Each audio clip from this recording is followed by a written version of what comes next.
आरो बेंटल town Baptist चार्चनि दैदेनगिरिफोर जोंनि नं 1 बालाफारा बेप्टिस्ट मण्डलीनि गासैबो दैदेनगिरि आरो फोथायारिफोर बे गिर्जानि हान्थुपारा बेप्टिस्ट मण्डलीनि गासैबो दैदेनगिरि आरो फोथायारिफोर गुबुन गुबुन गिर्जाफोरनिफ्राय नुजाफैनो हानाय गासैबो इसोरनि मानसि नोंथांमोन जेसेबांनाखि सफैबाय बयनिसिमबो गिबियावनो जिसु ख्रिस्टनि मुङाव बिबिसेनि जानानै नोंथांमोननो गोजोननाय आरो गाहाम हामलायनायखौ जासिनाय जाबाय गोजोन्थों। मोनसे आयदाखौ लानानै सोलोंनो हास्थायदों बे आयदायानो जाबाय the purpose of our life जोंनि जिबननि थांखि जोंनि जिबनखौ लानानै इसोरहा मा साननाय दङ आरो जोंखौ मानो इसोरा सृष्टि खालामदों इसोरा जोंखौ मानो दादों जों बे बिषयखौ नायनि पौला इफिसियानि बिजाबाव बे बिषयखौ लानानै स्राहै जोंनो परामर्शखौ होदों। इफिसियानि लिरनाय 2 अध्याय 10 पदखौ जों फरायनि इफिसियानि लिरनाय 2 बालाब 10 सारिखौ जोङो बे समाव फरायनि बेयाव बेबायदि लिरनाय दङ जोङो इसोरजों दाजानायफोर गाहाम हाबाफोर मावनो थाखायनो इसोरा ख्रिस्ट जिसुजों जोंखौ दाबाय जोंखौ मावहोनो थाखायनो इसोरा बेखौ सिगांनो थाम-थिम खालामदों। जों बे इसोरनि बायखौखौ बुजिनो फै जों इसोरनाव प्रार्थना खालामनि। इफिसियानि लिरनाय 2:10 पौला मोजां मोनसे परामर्शखौ इसोरनि मानसिफोरनि लागै लाबोदों। बे सारिया मोनसे सोमोनांथाव मोनसे सारि जाय सारियाव जोङो मोननै बिषयखौ जोङो मोननो हायो। प्रथमाव इसोरनि स्पेशल जोथोन लानायखौ सिगांनि ए सारियाव जोङो मोनो आरो बि सारियाव जोंखौ जे बियो मोजां हाबा मावनो लागै आगथियाखै थाम-थिम खालामनानै दोनदों नैबे मोननै बिषयखौ जोङो नैबे सारियाव मोननो हायो। एफिसियानि 2:8 आरो 9 जेब्ला जोङो नायो जोङो बेयाव नुनो मोनो पार्पस अफ सेलवेशन मानसि सुबुं माहारिनि लागै इसोरनि बासायनायनि जे थांखि बेवहाय जों मोननो हायो। किन्तु जेब्ला जोङो 10 पदआव फैयो जोङो नुनो मोनो the purpose of our lives जोंनि जिबनखौ लानानै इसोरनि थांखिया मा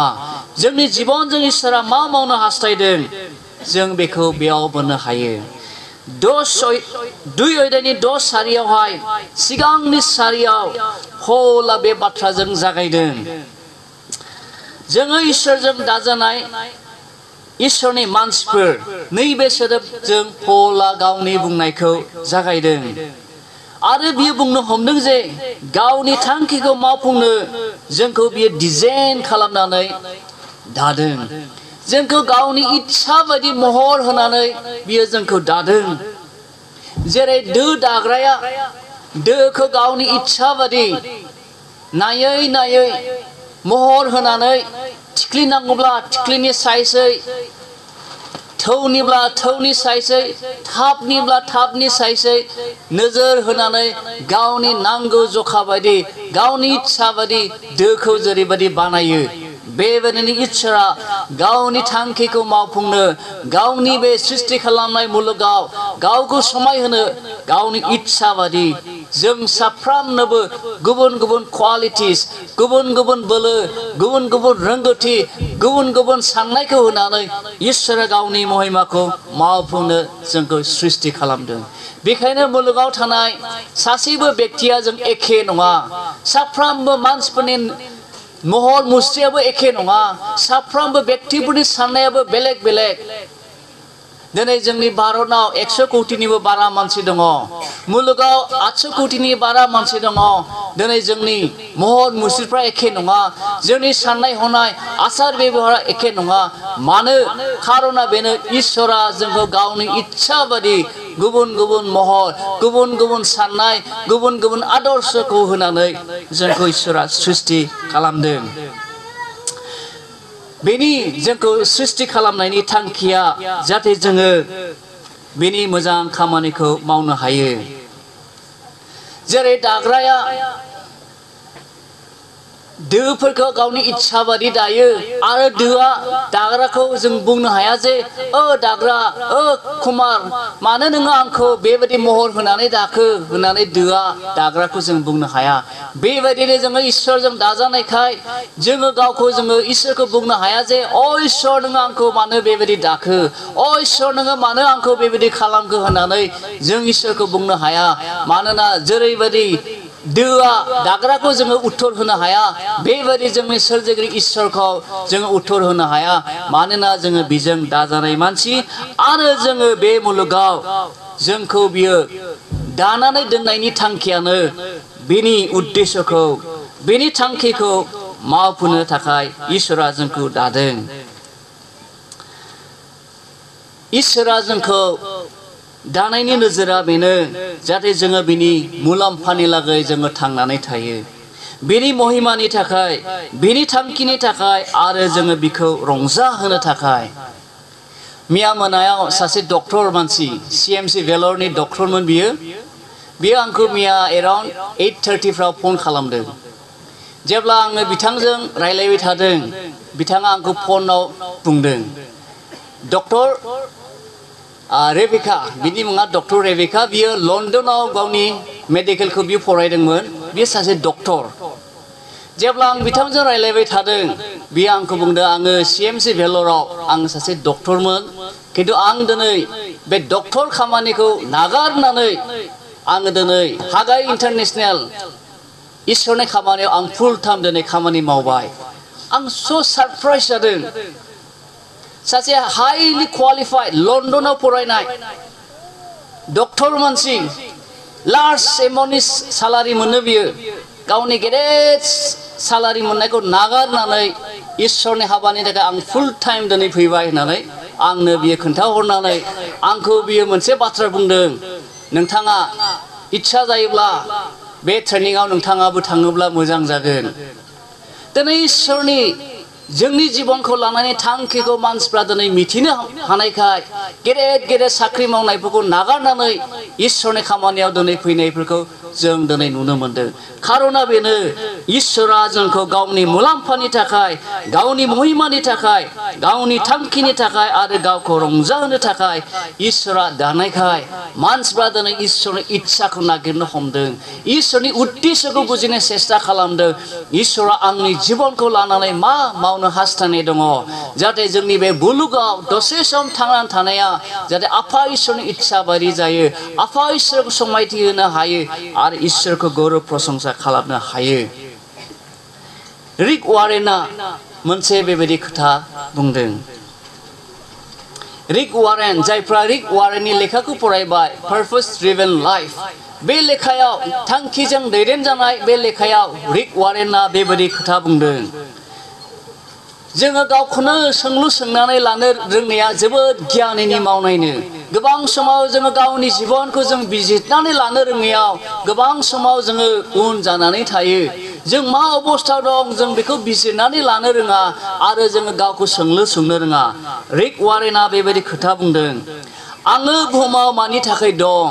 जों सोंलु सोंनानै लानो नांगौ इसोरा आंखौ मानि थाखाय बुहुमाव जोनोम होखो बियो आंनि जीबनखौ लानानै मा साननाय दङ आं सासे ख्रिस्टियान जानानै आंनो गोनांसिनथार मावनांगौ बिबाना मा आङो मा मावदों बेखौ मानो खालामदों इसोरा आंनि मावनाय आरो आसार बेबहारनि सायाव हामजानाय दङ ने जों बेफोरबायदि गोनां सोंलुखौ जोंनि जीबनाव जेब्ला सोंनो रोंगोन अब्ला इसोरा जोंखौ मानि थाखाय दादों इसोरा जोंनि जीबनखौ लानानै मा हास्थायनाय दङ जों बेफोरखौ बुजिनो हायो जेब्लासिमहालागै जोङो जोंनि जीबनखौ इसोरनियाव सोंलु सोंनाय नङा इसोरा जोंखौ बे मुलुगाव मानि थाखाय जोनोम होखो जों इसोरा मा मावनो हास्थायदों जों बेखौ रोखायै जों मिथिनो हाथारनाय नङा बेखायनो खम संख्यानि मानसिफ्राल' बेबायदि साननो आरो मावनो आवगायो आङो बे मुलुगाव थांनानै थानाय समाव आफा इसोरनि इच्छाखौ मावफुंगोन समाजनि गाहामनि थाखाय मावगोन इसोरनि मिशन हाबाखौ मावफुंगोन मण्डलीखौ लुखांगोन दैखान्थि जिउ खांगोन फोरबोनि थाखाय मावगोन आरो बिनि रायजोखौ फुवारनाय हाबायाव आं गोसो होनानै आवगायगोन बायदि बायदि बे बिषयफोरखौहाय खम संख्यानि मानसिफ्राल' बुंनो हायो खारना बेनो जाहैबाय गोबां संख्यानि मानसिफ्रानो जोङो बे मुलुगाव थानाय दसे सम खन्थिकिया जोंनि जि थासारि बेयाव जोङो बांसिनै गोसो होनानै क्वालिटी जाय बिषया जों ख्रिस्टियानफोरनि लागै मावनो गोनां बिषय जों बेवहाय गोसो होनो हाया जायो जेब्ला इसोरा जेरेमियाखौ लिंदों बे समाव इसोरहा जेरेमियानि जीबनखौ लानानै मोनसे हेभेनलि मोनसे थांखि दङमोन जाहाथे जेरेमिया बे भावबादिनि खामानिखौ मावनो हायो आरो बेनि गेजेरजों मानसिफ्रा बोर मोनो इसोरा जेरेमियाखौ गोरबोनिफ्रायनो थाम थिम खालामदों जाहाथे बिनि गेजेरजों मानसिफ्रा इसोरनि इच्छाखौ बुजिनो हायो बिजों जोङो मिथिनो हायो जे जों साफ्रोमनिबो जिबननि सायाव बिहा साननाय दं आरो जोंखौ जोनोम होनायनि मोनसे थांखि दङ जोंनि जिबनखौ लानानै इसोरहा थांखि दङ आरो जोंनि गेजेरजों इसोरा मावनो हास्थायो बेखायनो दहाय जोंनि मानगोनां आफादगिरिया मोनसे शास्त्रखौ फरायदोंमोन जेरेमियानि 29 नि 11 आवहाय आङो for I know the plans that I have for you आङो मिथिगौ आं नोंसोरनि जिबनखौ लानानै आंनि थांखिखौ आंनि थांखिया नोंसोरखौ खहा खालामनो नोंसोरखौ खस्थ' होनो नङा नाथाय नोंसोरनि जिबनाव नोंसोरनि उन भबिष्यतनाव लुखांनो आरो बोर होनो आरो नोंसोरखौ फेदेरनो थाखाय दिनै जेब्ला जोंनि नंमान बालाफारा बेप्टिस्ट मण्डलीनि जिउ खौरांखौ नायो दहाय जोङो बेयाव जेब्ला जिरायदोंमोन जोंनि सासे दैदेनगिरिया मानगोनां सेक्रेटारिया बुंदोंमोन जे जोंनि बालाफाराया सिगां मोसौनि उन उन थाबायग्रामोन किन्तु दिनै जोंनि नंमान बालाफारायाव मोसौनि उन उन थाबायनानै हालेवनाय बेबायदि गैबावलिया सोलायबाय मानो जोंनि नंमान बालाफारानि फोथायारिफ्रा इसोरनि इच्छाखौ नागिरनायखाय इसोरनि इच्छाखौ मावफुंनो सेस्था खालामनायखाय इसोरा जोंनि मण्डलीखौ लुखांबाय बेंटल गिर्जाखौ इसोरा लुखांबाय 1 नम्बर सामुदिसाखौ इसोरा लुखांदों जोंनि गिर्जाफोरखौ दिनै इसोरा लुखांदों खारना बेनो जोङो इसोरनि इच्छाखौ जों नागिरनायखाय मानोना इसोरनि इच्छाया जोंनि जिबनाव खहा खालामनो थाखाय नङा नाथाय बियो जोंखौ लुखांनो जेब्ला जोङो इफिसियानि 2:8 आरो 9 आरो 10 जेब्ला जों नायो बेयाव एसे कन्ट्राडिक्ट जादों नामा समाव जों सानो खारना बेनो 8 आरो 9 आव पौला बुंदों जोंनि बासायजानाया मोजां मावनायजों नङा नाथाय 10 जेब्ला फैयो जोङो नुनो मोनो मोजां हाबा मावनो थाखायनो इसोरा जोंखौ दाबाय जों बेखौ कन्ट्राडिक्ट जादों नामा समाव जों सानो औ जोङो मोजां हाबा मावनायजों बासायजाया इसोरनि अनुग्रहजोंसो जोङो बासायजायो नाथाय जोंनि बासायजानाय जिबना मोजां हाबा मावनो थाखायसो जों बासायजाबायब्ला जों परिक्षा मोनबायब्ला जों इसोरनि इच्छाखौ नागिरनानै मोजां हाबाखौ जों मावनो नांगोन हय जोंनि परिक्षाना मोजां हाबा मावनायजों नङा इसोरनि अनुग्रहजों होननानै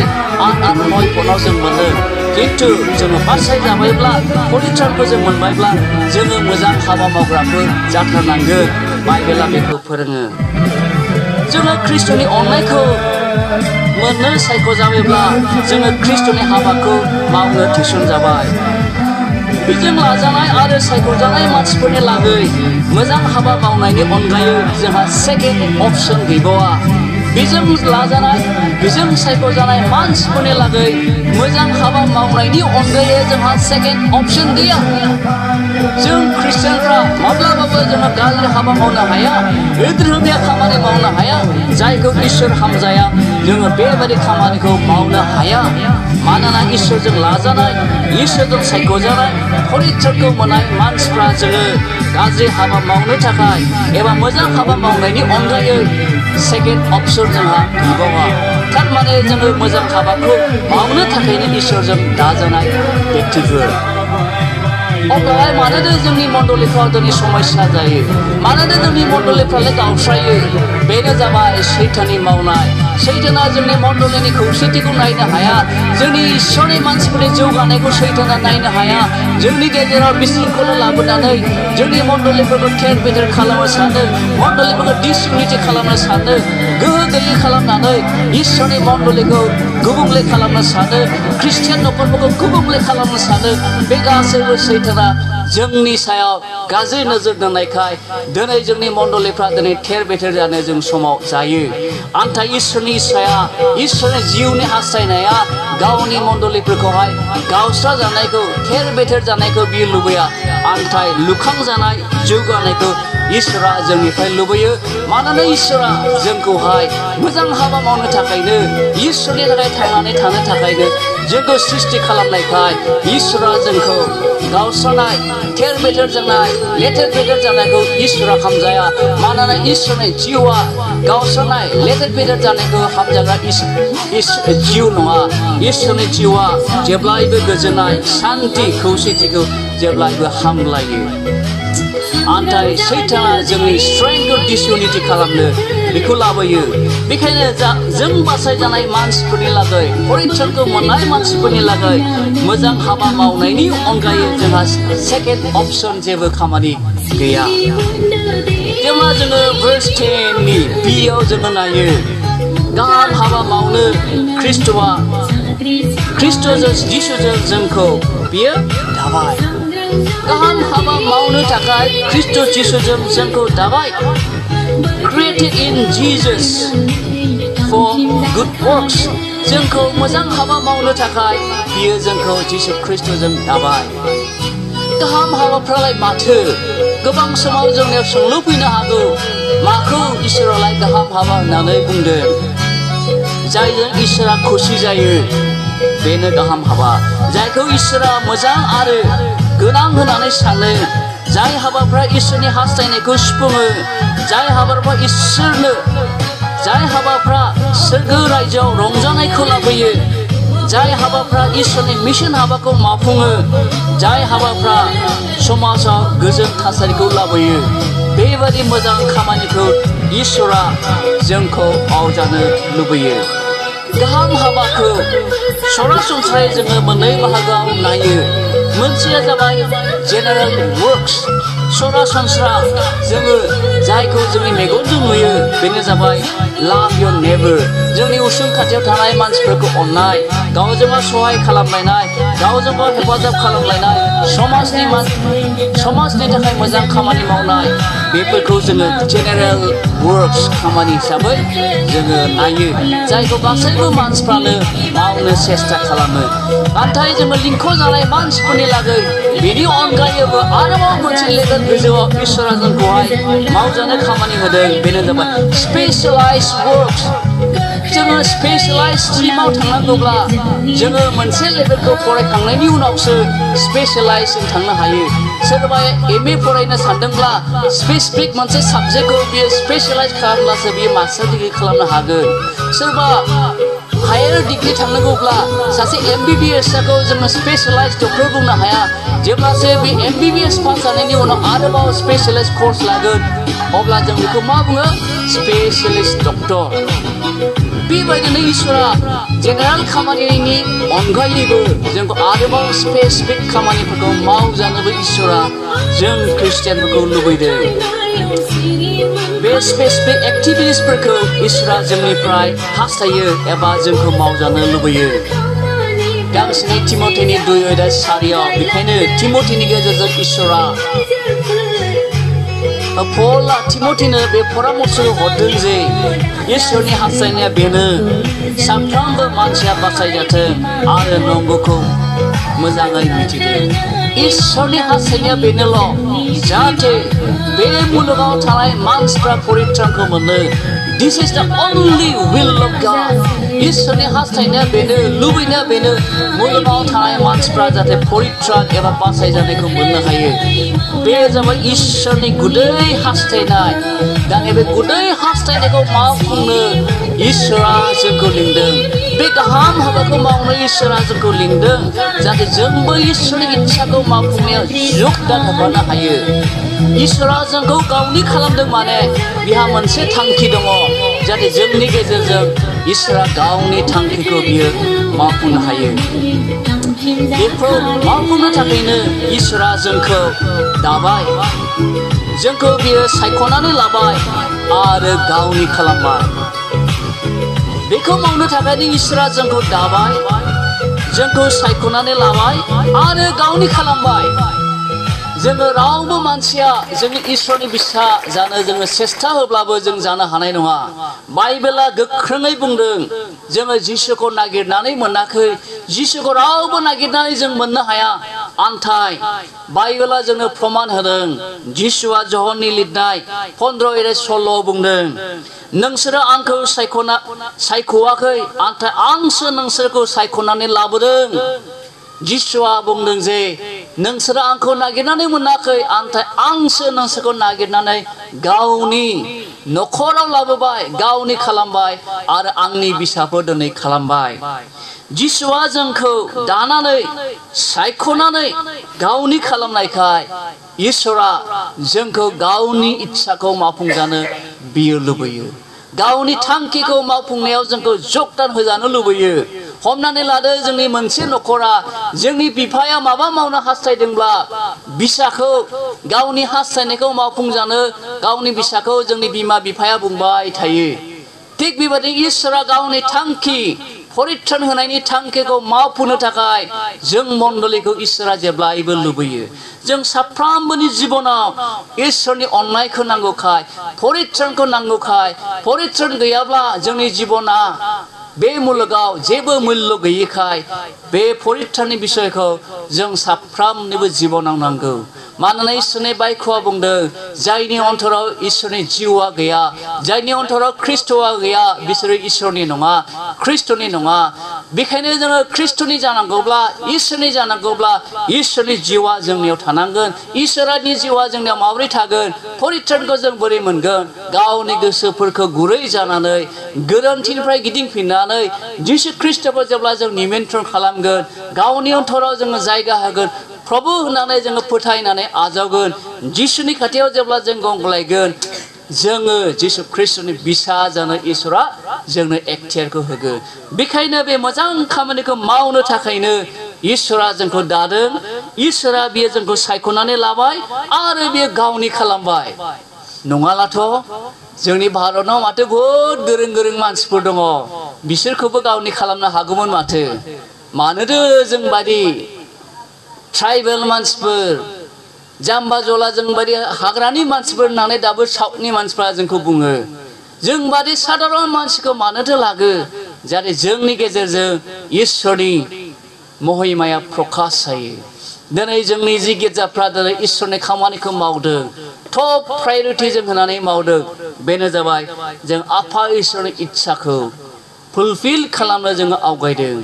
आन्थाय दिनै जोंनि मण्डलीयाव गोबां थानानैबो, जोंनि न'खराव गोबां जोङो धन सम्पति थानानैबो जोङो प्रभुनो जोङो होनो रोङाखैब्ला इसोरा बेयाव खुसि जानाय नङा। इसोरनि इच्छाया बेनो जाहाथे जोंनि गेजेरजों इसोरनि इच्छाया मावफुं जायो। 2:10 लास्ट सारियाव जेब्ला जों नायो बेवहाय जों मोननो हायो गाहाम हाबाखौ मावनो थाखायनो इसोरा सिगांनो थाम थिम खालामखाबाय। जोंनि जिबनखौ लानानै इसोरहा मोनसे थाम थिम खालामखानाय दंखायो जायखौ जों रावबो मिथिया। जेरैबायदि जों हाबा जानायनि सिगां आंनि जिबननि लोगोआ सोर जागोन जों बेखौ मिथिनो हाया। बेबायदिनो जेब्लासिमहालागै इसोरा जोंखौ गावनि खामानियाव जोङो बाहाया, बि समहालासिम जोङो इसोरनि इच्छाखौ समाव जों मोननो गोब्राब जायो। आरो समाव जों इसोरनि मानसिफ्रा इसोरनियाव जों सोंनो रोङैयाव, जाय बिषयखौ रिक वारेना बुंदों, जों इसोरखौ सोंनो रोङैयाव, इसोरनियाव जोङो आदेश लानो रोङैयाव, इसोरनि थांखिखौ जोङो मिथिनायनिफ्राय समाव जों उन जायो। जेरेमियाखौ इसोरा बिमानि गोरबोनिफ्राय जाथि मानिनो लागै नाबि जानो थाखाय लिंदों। जोङो जेरेमियानि 1:5 जेब्ला जों नायो जों नुनो मोनो। बाइबेला जोंनो प्रमाण होदों। पौला जोलाव तिमथिखौ बुंदों जे दुयरेनि दसाव गोदो नोंसोरो इसोरनि मानसिफोर नङामोन नाथाय दा बिनि मानसिफोर जाबाय गोदो नोंसोरो इसोरनि दयाखौ मोनाखैमोन नाथाय दा नोंसोरो बिनि दयाखौ मोनबाय जोङो फर जाति होननानै पुराना रदायाव जोङो मिथिजायोमोन पुराना रदायाव इसोरनि अननाय इसोरनि नोजोरा बांसिनै इजराइल हारिफोरनि सायावमोन इसोरा इजराइल हारिफोरजों थानानै खामानि मावदोंमोन इसोरा इजराइल हारिफोरजों थानानै दावहा नांदोंमोन इजराइल हारिफोरनो बि जाहोदोंमोन मारु गोरान फोथारबारियाव अख्रांनिफ्राय मानना गोग्लैनानै नांगौ समाव बिसोरनो रुटि जाहोदोंमोन नांगौ समाव बिसोरनो मानना सिथाव जाहोदोंमोन नांगौ समाव दाउसेनफोरखौ थिनहरनानै बेदर जाहोदोंमोन दै गांनाय समाव बिसोरनो अन्थाइनिफ्राय दै गहोनानै इसोरा दै लोंहोदोंमोन Old Testamentआव इसोरनि नोजोरा पार्टिकुलारलि इजराइल हारिफोरनि सायाव दङमोन आन्थाय गोदान रदायाव जेसेबांनाखि मानसिफ्रा प्रभु जिसु ख्रिस्टखौ फोथायनानै नाजावगोन जोंबो इसोरनि बिसास जानो एक्टियारखौ जोंनो होदों बेखायनो बेयाव बुंदों गोदो नोंसोरो इसोरनि मानसिफोर नङामोन आन्थाय नोंसोरो इसोरनि मानसिफोर जाबाय इसोरनि दयाखौ मोनबाय परित्रानखौ जोङो जिसु ख्रिस्टनि गेजेरजों मोनबाय जाय जिसु ख्रिस्टआ जोंनि पापनि लागै क्रुस दंफाङाव बलिदान होनानै जोंनि लागै खनसेयावनो मुलुगनि मानसिफोरनि लागै सेक्रिफाइस जाबाय दिनै जे जोङो बोलि होयो बे बोलिनि खामानिखौ जिसु ख्रिस्टआ गावनि जिबनखौ होनानै जोंनि पापफोरनि लागै थैनानै बियो जोंनो गनायनि लामाखौ होबाय बेखायनो जायानो बिखौ फोथायगोन जोङो बिनि दयाखौ मोननायनि अधिकारा जोंनाव थाबाय बेखायनो जोङो गाहाम हाबाफोर मावनो थाखायनो इसोरजों थाम थिम खालामजाखाबाय इसोरजों थाम थिम खालामजाखानाय मानसिफोर जानायखाय बिजों लाजानाय मानसिफोर जानायखाय जोङो बिनि जानानै मावथारनांगोन गांनैनि करन्थियानि 5:20 बेबायदि लिरनाय दङ पौला करन्थियारिफोरनो परामर्श होदों जोङो इसोरनि राजथान्दैफोर we are the ambassador of Christ होनदों जोङो ख्रिस्टनि थान्दैफोर जोङो ख्रिस्टनि थान्दै जों बयबो मिथिगौ थान्दैनि खामानिया मा एम्बासाडरनि खामानिया मा जों बेखौ मिथिगौ हमनानै लादो जोंनि भारतनि थान्दैया एम्बासाडरा चाइनायाव थाङोब्ला बा आमेरिकायाव थाङोब्ला बियो भारतनि देशनि बिषयखौ लानानै रायलायहैगोन गावनि नखरनि गावनि बिसा बिसौनि खोथाखौ लानानै रायलायहैनाय नङा गावनि देशखौ लानानै बियो खोथा बुंहैगोन बेबायदिनो जोङो सोरगो रायजोनिफ्राय जोंखौ बे मुलुगाव इसोरनि थान्दै जानो थाखाय थिनहरबायब्ला जोंनि दायथ'आ जोंनि बिबाना इसोरनि मोजां खामानिखौ मावथारनांगोन बे मुलुगाव जोङो मोजां खामानि मावनानै मोनसे दैखान्थि जिउ खांनानै इसोरखौ समाय होनांगोन आरो इसोरनि जि इच्छा मुलुगनि मानसिफोरनो परित्रान होनाय बे खामानियाव जों मावथारनांगोन बेखौ मावाब्ला जोङो जोबोद दुखुनांथाव जागोन इसोरनि अननायखौ मोननानै जों मावाब्ला जोङो सानसे जोङो लाजिनांगोन बेखायनो पौला आरोबाव परामर्श होदों जे जोङो बिनि राजथान्दैफोर जानायखाय जोङो जोंनि इच्छाखौ मावफुंनो थाखाय नङा आफा इसोरनि इच्छाखौ मावफुंनो थाखाय जोङो बिजों गाहाम हाबाफोर मावनो थाखाय थाम थिम खालामजानाय व्यक्तिफोर जानायखाय जोङो बिखौ दाव दाव खालामनो थाखाय नांथारगौ जेरै जशुवाया मोनसे समाव गसंनानै बुंनो गोनां जादों आं आरो आंनि नखरा हले नों फोरबो इसोरखौल' दाव दाव खालामगोन जोंबो दुखुनि समाव निराशानि समावबो फोरबो इसोरखौ नागारनानै थांनो नाङा बे इसोरा जोंनि सहायकर्ता बे इसोरा जोंनि हेफाजाब खालामग्रा नांगौ समाव जोंनि बिनायाव गाबनायाव निदानाव जोंखौ सहाय खालामनो हाग्रा इसोर बेखायनो जोङो बे इसोरखौ जेब्लायबो दाव दाव खालामनो जों नांगोन बे मोजां खामानिखौ जों मावफ्लायनो नांगोन आरो जोङो बेजों थाम थिम खालामजानाय मानसिफोर जानायखाय जोङो बिनि मिशन हाबाखौ जों अननायजों मावलांथारनांगोन मण्डलियावनो जा मानो जेरुखियानो जा मानो इसोरनि मिशन खामानिखौ मण्डलिनि टप प्रायोरिटी होनानै जों आवगायनांगोन जेरैबायदि जोंनि मोनथाम मण्डलिनि दैदेनगिरिफ्रा जोंनि प्रेजेन्सआव दिनै दङ जोङो बिथांमोननिफ्रायबो जों सोलोंनो नांगोन बिथांमोना बोरै इसोरनि मिशन खामानिखौ टप प्रायोरिटी होनानै मावदों जेब्ला जोंनि गासैबो इसोरनि मण्डलिफ्रा गोसो होनानै मावगोन इसोरनि इच्छाया मावफुंजागोन मानोना इसोरनि इच्छाया बेनो जाहाथे बे मुलुगाव खामायनाय मानसिफ्रा परिथानखौ मोननो हायो गांसोनि फिथरनि दुयदाय नयनि बिसारियाव बेबायदि लिरदों जाया खोमसिनिफ्राय नोंसोरखौ गावनि सोमो गोनां स्राङाव लिंनानै लाबोबाय बे इसोरा गावनि सोमोनांथाव हाबाफोरखौ खोथाबायनो नोंसोरखौ सायख'बाय गावनि इच्छाखौ गावनि खामानिखौ मावनो थाखाय गावनि बिसयखौ खोन्थाबायनो इसोरा जोंखौ दाबाय बेखायनो पला सासे गोरों व्यक्ति जानानैबो गावखौ नन्द्र दद्र जानानै बियो बुंदों रमिनि 1:14 आङो सासे धारुवा I am a debtor both to the Greeks and to the Jews non-Greeks आङो धारुवा इसोरा आंनि जिबनाव एसेग्राब गाहाम मावबाय आं प्रभुनो मा होफिनो आं प्रभुनि थाखाय मा खालामबावनो पला सासे गोरों मानसिमोन गामालियाननि सासे ट्रेनिं लानाय मानसि हाइलि क्वालिफाइड सोरबा सोरबा बेखौ बुंदों बियो सासे लयार्समोन समाजाव गोजौ पजिशन थानाय मानसिमोन बेबायदि मोनसे हाई अथरिटी मोननाय मानसिया जेब्ला जिसुखौ लोगो मोनदों he humbled himself आरो एसामिसाव बियो बुंदों धारुवा सुख'फिननो गोनां आङो दाहार दङ जेब्ला जोङो सोरनिफ्रायबा फैसा लाबोथ'यो जोंहा होफिननो गोनां थायो बेबायदिनो पला बुंदों इसोरा आंनि जिबनाव खामानि मावबाय आं जेब्ला पापीमोन आं बायदि अद्रोमिया मानसिखौ जिसुआ गावनि खालामबाय बिनि अननायनि फिन आङो प्रभुनो मा होनो दिनै जों इसोरनि मानसिफ्रा जोङो पल बायदि गोसो इच्छा जानानै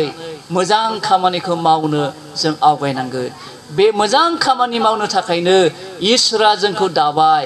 इसोरा जोंखौ लिंबाय आरो इसोरा जोंखौ गावनि खालामबाय बेखायनो फै जोङो दसे सम बे मुलुगाव थांनानै थानाय समाव दसे सम जों बे मुलुगाव जोरनाय समाव फोरबो इसोरनि लागै मोजां हाबाखौ मावनो आवगायनि बे मुलुगाव थानाय गासैबो जोबनानै थांगोन आन्थाय जोङो फोरबो इसोरनि लागै मावोब्ला बियो माब्लाबाबो जोबनानै थांनाय नङा जों बे मुलुगाव सानसे थांनानै थागोन जोंनि जिबना खब' बायदिल' होननानै जाकबा बुंदों दिनैनो दं गाबोननो गैया किन्तु जोङो बे दसे सम थांनानै थानाय समाव फै जोङो मोजां हाबाखौ मावबाय थादोनि जोङो बे मोजां हाबाखौ मावनायनिफ्राय मेंनो नांथारलिया बेखायनो पला गालातियारिफोरखौ बुंदोंमोन 6:9 मोजां हाबाखौ मावनो दा मेंसै जोंनि मण्डलिफोर जोङो मोजां हाबाखौ मावनो मेंनो नाङा जोङो गोबां समाव मेंनाय मोनो नाथाय जोङो जेरैबायदि मावदों मोजां खामानिखौ जों मावबाय थादोनि इसोरा जायजों खुसि जायो इसोरा जायखौ जोंनिफ्राय लुबैदों इसोरा जायखौ हामजायो बे इसोर हामजानाय खामानिखौ जों मावलांबाय थादोनि जेब्ला जों मावलांबाय थागोन जेब्ला बोथोर सफैगोन जोंनि मावनाय बादि जों सानसे सोरगो रायजोआव बान्थाखौ मोनगोन जोंनि गासैबो मावनाय मानिनि बान्थाखौ इसोरा जोंनो होगोन बे बान्थाखौ मोननो थाखायसो जोङो दिनै हाजासे मावख्रुबदों जों हाजासे नाजादों मानोना जोंलाय बे मुलुगाव बेसेबां जों जोरगोन नाथाय जों दसे सम थांना थानायाव बयबो इसोरनि मानसिफोरनिसिम इसोरनि रावा दिनै बेखौनो बुंदों फै जोङो इसोरनि लागै मोजां खामानिखौ मावनायनिफ्राय दामिंसै जेरैबायदि जों मावदों दे जोङो इसोरनि मोजां खामानिखौ मावलांबाय थादोनि जाहाथे जोंनि मावनाय बादि सानसे इसोरा जोंनो बान्थाखौ होनाय बायदि आफा इसोरा जों बयखौबो दिनैनि दिनाव इसोरनि रावखौ खोनासंनाय साफ्रोमनिबो जिबनाव बोर दान खालामथोंसै हामबायसै आमेन।